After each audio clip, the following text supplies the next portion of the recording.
नमस्कार दोस्तों, स्वागत है आपका एक बार फिर से इम्पोर्टेंट सेशन में। हम राजस्थान पॉलिटी की बात कर रहे थे और आरपीएससी सेकंड ग्रेड की जो आए हुए क्वेश्चन हैं उनकी हम चर्चा कर रहे हैं।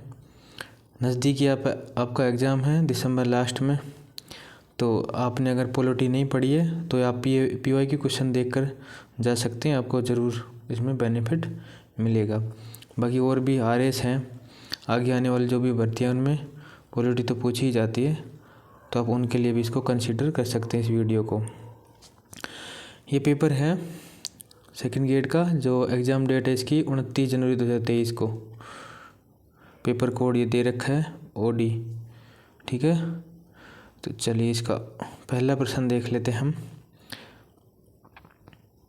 पॉलिटी से संबंधित हमारा पहला क्वेश्चन है, राजस्थान का राज्यपाल किसे पद की शपथ नहीं दिलाता? तो जो राज्यपाल है राजस्थान के, वो किसको शपथ दिलाता है, किसको नहीं दिलाता? तो ऑप्शन है राजस्थान उच्च न्यायालय के न्यायाधीश को, राजस्थान विधानसभा के अध्यक्ष को, राजस्थान विधानसभा के सदस्य को और राज्य के मंत्री को। तो राइट आंसर ऑप्शन 2 हो जाएगा। राजस्थान विधानसभा के जो अध्यक्ष होता है उसको कोई शपथ नहीं दिलाई जाती, वो भी सदस्य के रूप में ही शपथ लेता है। तो इसको कोई शपथ नहीं दिलाता है विधानसभा के अध्यक्ष को। अन्य बात करें तो जो राज्यपाल है महाधिवक्ता की नियुक्ति करता है आर्टिकल 165 के तहत। आर्टिकल 165 के तहत किसकी? महाधिवक्ता की। आर्टिकल 164 के तहत मुख्यमंत्री और मुख्यमंत्री की सलाह से मंत्री परिषद की नियुक्ति करता है। जो जिला न्यायालय होते हैं उसके जो वो होते हैं न्यायाधीश, उनकी नियुक्ति करता है। आरपीएससी के अध्यक्ष सदस्य होते हैं, उनकी नियुक्ति करता है। राज्य चुनाव आयोग, राज्य वित्त आयोग, उनके अध्यक्ष और सदस्यों की नियुक्ति करता है राज्यपाल। तो इसके संबंध में राइट आंसर अपना ऑप्शन बी हो जाएगा। चलिए नेक्स्ट प्रश्न है हमारा, अनुच्छेद 213 के तहत राज्यपाल को निम्न में से कौन सी शक्ति प्राप्त है? अध्यादेश जारी करने की शक्ति, समाधान की शक्ति, निषेधाधिकार की शक्ति और मंत्री परिषद के निर्माण की शक्ति। अनुच्छेद 213 की बात करें तो राज्यपाल को एक शक्ति देता है, अध्यादेश जारी करने की शक्ति, ठीक है। अपना राइट आंसर तो इसमें क्या है? ऑप्शन 1। और आर्टिकल 123 है, वो है जो कि राष्ट्रपति को अध्यादेश जारी करने की शक्ति देता है। इसके अलावा समाधान की शक्ति की बात करें तो राज्यपाल जो है राज्य सूची प्लस समवर्ती सूची के विशेष के संबंध में जो मामले रहेंगे उनके दंड को क्षमा कर सकता है राज्यपाल। ये शक्ति भी है राज्यपाल के पास, ठीक है। समाधान की शक्ति ये आर्टिकल 161 के तहत आती है, आर्टिकल 161। इसके अलावा राज्यपाल की और बात करें तो राज्यपाल जो है मृत्युदंड की जो सज़ा है उसको माफ़ या क्षमा नहीं कर सकता, बट उसको स्थगित कर सकता है, थोड़ा कम कर सकता है। ये राज्यपाल की शक्तियाँ हैं। तो राइट आंसर अपना ऑप्शन ए है, अध्यादेश जारी करने की शक्ति। नेक्स्ट प्रश्न है हमारा, वर्तमान मुख्य सचिव उषा शर्मा से पूर्व कितनी महिलाएं राज्यसभा की मुख्य सचिव रही हैं? तो उषा शर्मा जब ये एग्ज़ाम हुआ था उस टाइम 2024 में, 2022 से लेकर 2024 तक ये राजस्थान की मुख्य सचिव रही है, 2022 से 2024 तक, ठीक है, 2022 से 2024 तक। तो इनसे पहले कितनी महिलाएं हैं जो मुख्य सचिव रही हैं? तो राइट आंसर अपना इसमें 1 हो जाएगा, 1। और वो कौन थी? वो थी कुशल सिंह। कौन थी? कुशल सिंह। और ये कब बनी थी कुशल सिंह? ये 2009 में थी। कब? 2009 में, ठीक है। तो राइट आंसर अपना 1 हो जाएगा इसमें। अब अगर कोई नया प्रश्न बने कि कितनी जो महिलाएं हैं मुख्य सचिव रह चुकी हैं, तो 2 महिलाएं रह चुकी हैं 2024 तक। और वर्तमान में मुख्य सचिव कौन है हमारे? तो सुधांश पंत है, सुधांश पंत, ठीक है। नेक्स्ट प्रश्न देखते हैं हमारा, राजस्थान लोक सेवा आयोग अपना वार्षिक प्रतिवेदन प्रस्तुत करता है। तो जो आरपीएससी है वो अपना वार्षिक प्रतिवेदन किसको सौंपता है? ऑप्शन है भारत के राष्ट्रपति को, राजस्थान के राज्यपाल को, राज्य की राज्य विधानसभा को और संघ लोक सेवा आयोग को। तो जो आरपीएससी है अपना वार्षिक प्रतिवेदन राजस्थान के राज्यपाल को सौंपता है। राइट आंसर ऑप्शन 2 हो जाएगा इसका। और आर्टिकल कौन से के तहत? 323 के तहत जो है 323 के तहत आरपीएससी अपना वार्षिक प्रतिवेदन राज्यपाल को सौंपती है। आर्टिकल 322 में क्या है? तो आर्टिकल 322 में आरपीएससी के खर्चे हैं। किसके? आरपीएससी के खर्चे किस में हैं? आर्टिकल 322 में। और आर्टिकल 320 में आरपीएससी के कार्य और कर्तव्य के बारे में दिया हुआ है। कार्य और कर्तव्य, तो ये चीज़ें आपको याद रखनी है। राइट आंसर अपना इसमें राज्यपाल हो जाएगा। नेक्स्ट प्रश्न है हमारा, राजस्थान लोक सेवा आयोग के संबंध में निम्नलिखित में से कौन सा कथन सही नहीं है? प्रश्न थोड़ा बड़ा है, ये हमेशा ट्रेंड रहता है आरपीएससी का कि 2-3 क्वेश्चन हमेशा से ये इस हिसाब से डालता है जिसके बेसिक कॉन्सेप्ट क्लियर है वही सही कर पाएगा। तो 14वां क्वेश्चन है हमारा, राजस्थान लोक सेवा आयोग के संबंध में निम्नलिखित में से कौन सा कथन सही है? तो आरपीएससी संबंधित 2 प्रश्न पूछ रखे हैं इसमें। तो आरपीएससी जो संगठन है हमारे सिलेबस में दे भी रखा है, तो आप अच्छे से देख करके जाएं। ऑप्शन है, अध्यक्ष तथा अन्य सदस्यों की नियुक्ति भारत के राष्ट्रपति द्वारा की जाती है। ठीक है, तो कौन करता है? आरपीएससी के अध्यक्ष और सदस्यों की नियुक्ति।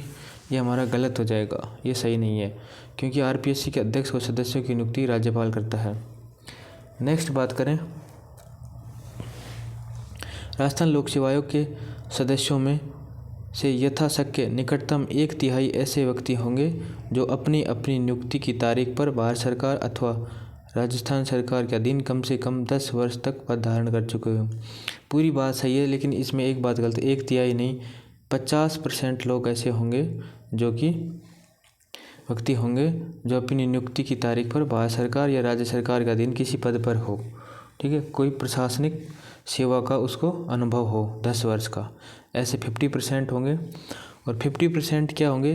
50% ऐसे होंगे जिनको सामाजिक सेवा, राजनीतिक, शिक्षा आदि का ज्ञान हो, उसका अनुभव रखते हों। तो ये भी हमारा गलत हो जाएगा। नेक्स्ट है, राजस्थान लोक सेवा आयोग का सदस्य 6 वर्ष की अवधि तक या 62 वर्ष की आयु प्राप्त कर लेने तक इनमें से जो भी हो पहले हो अपना पद धारण करेगा। तो ये हमारा सही हो जाएगा। आरपीएससी के जो अध्यक्ष और सदस्य होते हैं उनका कार्यकाल 6 वर्ष या फिर 62 वर्ष, जो भी आयु हो पहले हो अपना पद धारण करेगा। और ये आर्टिकल 316 में लिखा हुआ है, 316(2). ठीक है फ्रेंड्स, अगला ऑप्शन भी देख लेते हैं। चौथा, राजस्थान लोक सेवा आयोग का सदस्य आयोग के अध्यक्ष को संबोधित अपने हस्ताक्षर सहित लेख द्वारा अपना पद त्याग पत्र दे सकता है। नहीं, ये भी गलत बात है। जो सदस्य होते हैं वो राज्यपाल को ही अपना सब हस्ताक्षरित लेख द्वारा अपना पद त्याग कर सकते हैं। तो राइट आंसर अपना ऑप्शन 3 हो जाएगा इसमें। ठीक है, नेक्स्ट प्रश्न है हमारा। नेक्स्ट प्रश्न देखते हैं, राजस्थान राज्य मानवाधिकार आयोग के संबंध में है। राजस्थान राज्य मानवाधिकार आयोग के संबंध में निम्नलिखित में से कौन सा कथन सही नहीं है? तो जो अपना ये प्रश्न है इसको डिलीट किया है आयोग ने। डिलीट क्यों किया है वो भी मैं आपको यहीं पे बता दूंगा। तो पहला ऑप्शन है हमारा, किसी लोक सेवक द्वारा मानवाधिकार का उल्लंघन करने पर आयोग उसके जांच की शक्ति रखता है। ये हमारा ऑप्शन सही है। कोई भी लोक सेवक हो या संस्था हो जो मानवाधिकार का उल्लंघन करती है तो आयोग उसके जांच करने की शक्ति रखता है, बिल्कुल सही है। दूसरा ऑप्शन है, मानवाधिकार आयोग उच्च शक्ति प्राप्त एक स्वायत्तशासी निगरानी निकाय है जो अपनी सत्ता मानवाधिकार संरक्षण अधिनियम 1993 से प्राप्त हुआ। ये भी हमारा ऑप्शन सही है।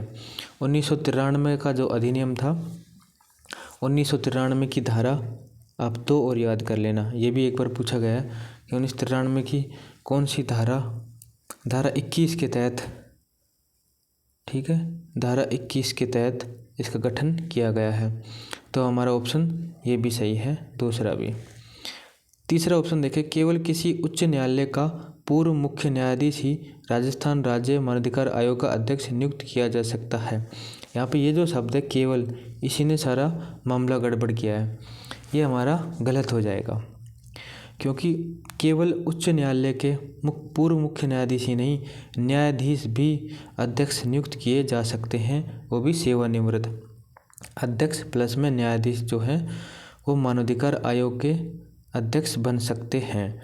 और जब ये जो संशोधन है, कौन सा संशोधन, जिसमें न्यायाधीश भी बन सकते हैं, इसके न्यायाधीश भी सदस्य अध्यक्ष बन सकते हैं, ये 2019 में संशोधन करके जोड़ा गया था। पहले अध्यक्ष ही बन सकते थे, कौन, उच्च न्यायालय के जो पूर्व मुख्य न्यायाधीश थे वो ही बन सकते थे, बाद में न्यायाधीश को भी बना दिया गया 2019 में। तो ये हमारा गलत है। लास्ट ऑप्शन है, आयोग की अपनी एक निरीक्षण एजेंसी है जिसकी अध्यक्षता एक पुलिस अधिकारी द्वारा की जाती है, जो कि पुलिस अधीक्षक से नीचे की रैंक का नहीं होना चाहिए। ये भी हमारा गलत है, क्योंकि आयोग की अपनी एक निरीक्षण एजेंसी तो है, बिल्कुल सही बात है, लेकिन एक पुलिस अधिकारी द्वारा की जाती है। यहाँ पे जो सचिव होता है वो एक IAS रैंक का अधिकारी होता है, ठीक है, और एक पुलिस महानिरीक्षक होता है जिसको हम IGP बोलते हैं, एक पुलिस महानिरीक्षक होता है। तो ये हमारा गलत हो जाएगा, इसलिए आयोग ने इसको डिलीट कर दिया, क्योंकि ये दोनों ही हमारे ऑप्शन सही नहीं है, और ये पूछ रहा है कि सही नहीं है, तो इसमें 2 ऑप्शन सही नहीं है, इसलिए इसको डिलीट कर दिया। राजस्थान राज्य मानवाधिकार आयोग की बात करें तो इसकी स्थापना 18 जनवरी 1999 को हुई थी। कब? 18 जनवरी 1999। लेकिन इसे कार्य प्रारंभ कब किया था? 23 मार्च सन 2000 को। 23 मार्च सन 2000 को राज्य मानवाधिकार आयोग ने अपना कार्य प्रारंभ किया था। वर्तमान में अगर इसका स्ट्रक्चर की बात करें तो इसमें 1+2 सदस्य वाला स्ट्रक्चर है ये। अब नेक्स्ट प्रश्न देखते हैं। नेक्स्ट प्रश्न की बात करें तो निम्नलिखित में से भारत के संविधान का कौन सा प्रावधान पंचायती राज से संबंधित नहीं है? तो इनमें से एक आर्टिकल है जो पंचायतों से संबंधित नहीं है, वह कौन सा है? जूम कर देता हूँ मैं थोड़ा, ये क्वेश्चन तो छोटे ही हैं। ऑप्शन 1 है अनुच्छेद 243, अनुच्छेद 40, अनुच्छेद 41 और 11वीं अनुसूची। तो राइट आंसर अपना इसमें ऑप्शन 3 हो जाएगा, अनुच्छेद 41। ये हमारा पंचायतों से संबंधित नहीं है। ये किससे संबंधित है? ये कार्य, शिक्षा और सार्वजनिक सहायता से संबंधित है। आर्टिकल 41 कार्य, शिक्षा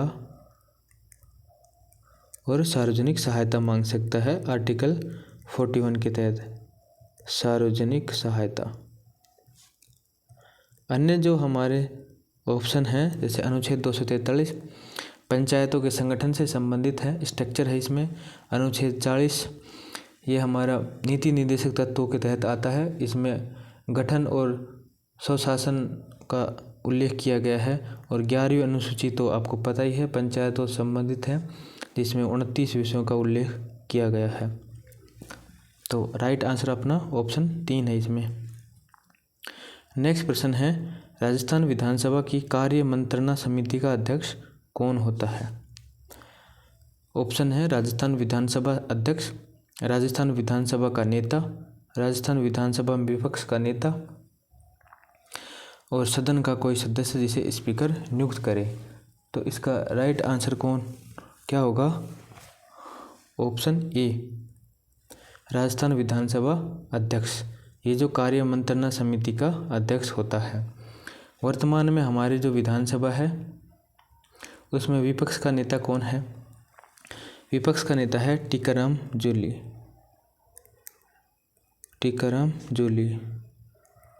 जो कि अलवर ज़िले से इलेक्टेड होके आए हैं, टीकाराम जूली।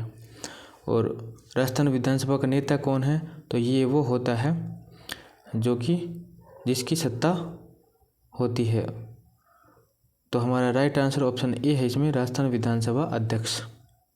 नेक्स्ट प्रश्न है, 15वीं राजस्थान विधानसभा का प्रोटेम स्पीकर कौन था। ये 15वीं विधानसभा की पूछ रहा है। अब आपसे 16वीं विधानसभा चल रही तो 16वीं की पूछ सकता है। उस टाइम गुलाब चंद कटारिया थे 15वीं विधानसभा के। वर्तमान में कौन है, वर्तमान में 16वीं विधानसभा के थे, 16वीं के कालीचरण सराफ। कालीचरण